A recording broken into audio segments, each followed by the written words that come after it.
In business, dominance and winning is not about playing fair. It's about going in, taking the maximum as quickly as possible, and with least casualties. And if you can, ensuring there is no competition. You do that by destroying the competition. There is nothing called fair in business. There is nothing called, well, I feel sorry for somebody else. You want to dominate and you want to win, you go in and win. You go in and destroy the competition. You go in and plan for years and years ahead to ensure that no one can recover. You want them down, you want them to stay down, and you want to stay weak. Do not compromise. Go in, dominate, control, and stay as a leader. Steve Jobs wasn't the nicest person, but he demanded respect. And Henry Ford was not the nicest person, but he demanded respect. And these people were icons, but I don't want you to connect it to you have to be a jerk. And I'm not saying they were jerks because I didn't know either of them, but what you have to do is self-respect is so important because every time we shrink, we lose self-respect. I remember walking into my office at like 20 and turning to my partner and saying to him, like, we're millionaires. They just haven't paid us yet. And like, I believed that. I knew that was coming for me. And I think that conviction is really important early on in your journey. Like how you talk to yourself in your 20s creates an environment of what you will become in your 30s and 40s. He said, why don't you set a goal to become a millionaire? I'm 25 years old. He said, this is America, land of opportunity. Why don't you set a goal to become a millionaire?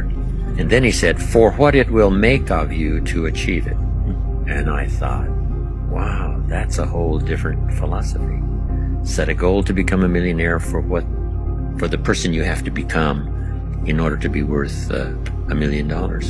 Then he said, once you've become a millionaire, you give the money away because what's important is not what you got, but the person you became. And I got the message. Number one habit of highly effective people is they are proactive. They happen to things. Everything doesn't happen to them. You make the assumption that we can't control all the external variables in our life, but we are largely in charge of our own destiny. Or we stand back and shake our head and wonder why everything bad happens to us. You either tell your money what to do or you wonder where it went. Money flows from people who do not manage it to the people who do manage it. If you take someone who manages money well and as a result has become wealthy and they lose everything, they will become wealthy again because the things that made them wealthy that did not leave when the money left. And when you take someone who does not manage money well and they're given a pile of money, have you ever noticed they end up with nothing? Because they don't happen to their money happens to them. Case in point, lotto winners. Someone wins the lottery, the bankruptcy rate is fourfold the national average. 4 times as likely to file bankruptcy if you win the lottery as not. Isn't that weird? The vast majority of lotto winners a decade later have nothing because the very thing that caused them to play the lotto in the first place gives you an indication that you're gonna lose it. Never have 2 bad or off days in a row. Ever. Never let it happen. See, it's okay if you have one bad day. Sometimes things happen. There's a challenge, whatever. You just weren't your best that one day. But then before you go to bed that night, you put a plan on paper to make tomorrow amazing. Amazing. You're up earlier, you're working harder, you're getting more done, you're maxing it out. Never have 2 bad days in a row. Are you having more than 2 days in a row that aren't amazing? Don't let it happen. 1 bad day happens. If you let 2 in a row happen, that's on you. This is my millionaire success tip. I never let 2 bad days happen in a row. Yes, I have off days, but I never have 2. I'm not going to let that happen. Never have 2 bad days. Some of the most aggressive, powerful people in history had incredibly high levels of ambition, and they had to learn to control that on their rise to the top. That's how people become successful, is by their ability to channel their energy. You have to be aware that the game is social, that the winners in life have a wider base of operation. They have more supporters, they have more allies than other people. You're not going to get very far in life if you're alienating everyone around you. You said that unless you have a money mindset, you're never going to be wealthy. What is the money mindset? The mindset is number 1, you have to believe that you're going to become wealthy. What I like to say is you have to say, I will become wealthy. Why? Because if you don't believe you're going to become wealthy, it is going to be impossible for you. One of the things that I like to do, an exercise that I would do, is try to get you to think about successful things. What are things that kids want? A nice car. So I would ask these kids, what is your dream car? And the responses that I would get were things like a Ford Mustang or a Dodge Challenger and these nice cars, but I would follow up with, why not a Bugatti? Why not a Lamborghini? Why not a Rolls Royce? And they would say, somebody like me can never have something like that. So I can't even dream about having these nice things. And that was really shocking to me. I mean, that you are kind of suppressed to the point where not only do you not think that you can achieve it, but you can't even dream that you can achieve it. You can't even achieve it in your own dreams. And so when you don't believe that you are worthy of anything more than a Ford Mustang, how in the world are you going to work for something nicer? And I'm not saying you have to work just for materialistic things, but this is that mindset shift that if you don't believe that you can do it, you are never going to be able to do it. You also have to be in an environment where wealth is allowed. You have to be in an environment where wealth is encouraged. And that's not true for every environment. You know, there's some places where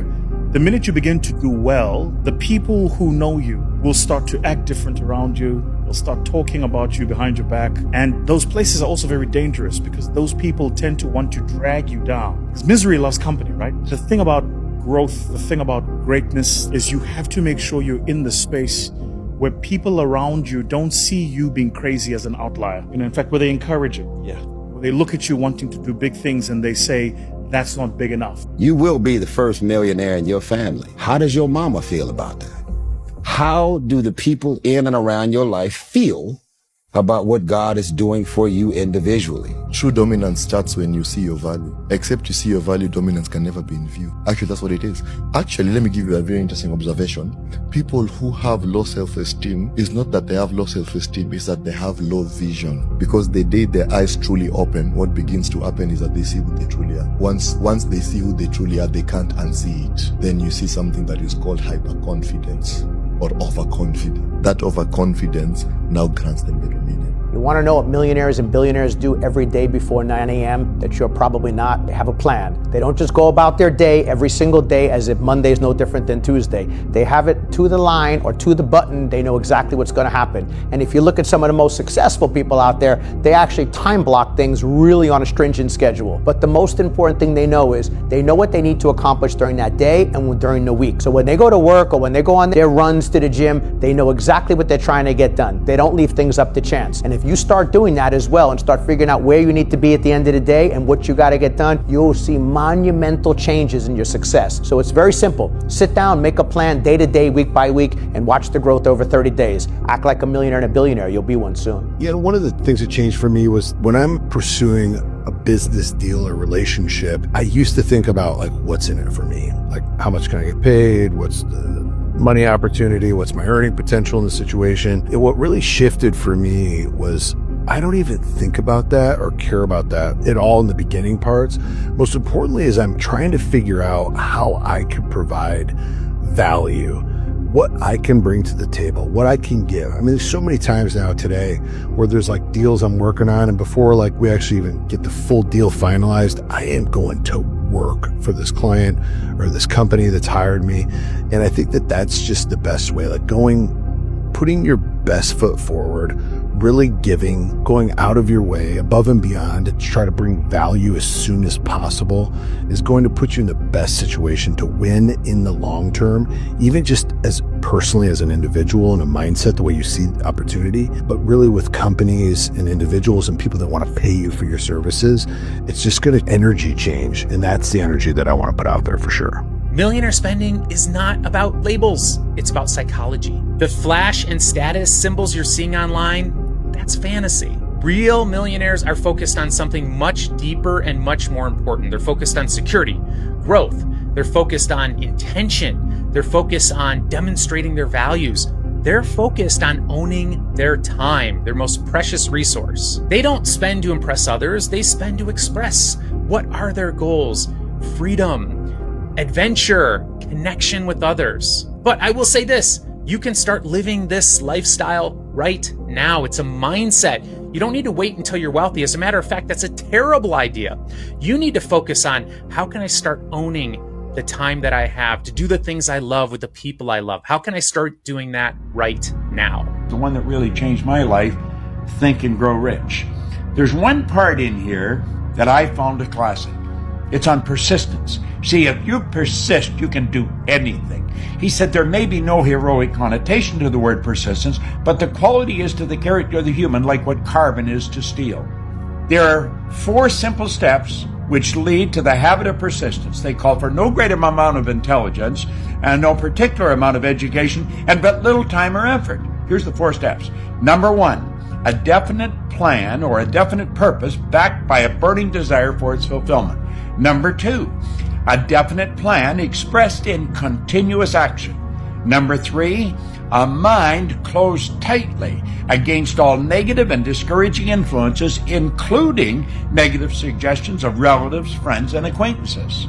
And number 4, a friendly alliance with one or more persons who will encourage you to follow through with both plan and purpose. Champions are broken. We're like, It's like people look at champions and try and find something that champion has that they don't have. He's like, but it's not that at all. He's like, they lack something everyone else has, which is an off button. They just don't stop. The 3 most common traits of hyper successful people that they looked at, and it was interesting because there's the influencer world wants to be like, you have to wake up at 5 or you have to do cold plunges or whatever right? But the thing but there was actually very few that they all had in common. So number 1 was that they had a superiority complex. They thought they were better than other people and that they deserved more. The second is that they suffered from massive insecurity and feeling that they would never be enough. And third, they had impulse control. And so you've got this combination of people who are like, I want to do this big thing. So this big toward thing. And they've got this big away pain that's like, I'm never going to be enough. I always have to do more. And then they have impulse control that keeps them focused on the goal without seeing the woman in the red dress or getting pursued by her. And so it's like shoot high, have a big thing that motivates, like have a big tower behind you and stay on the path.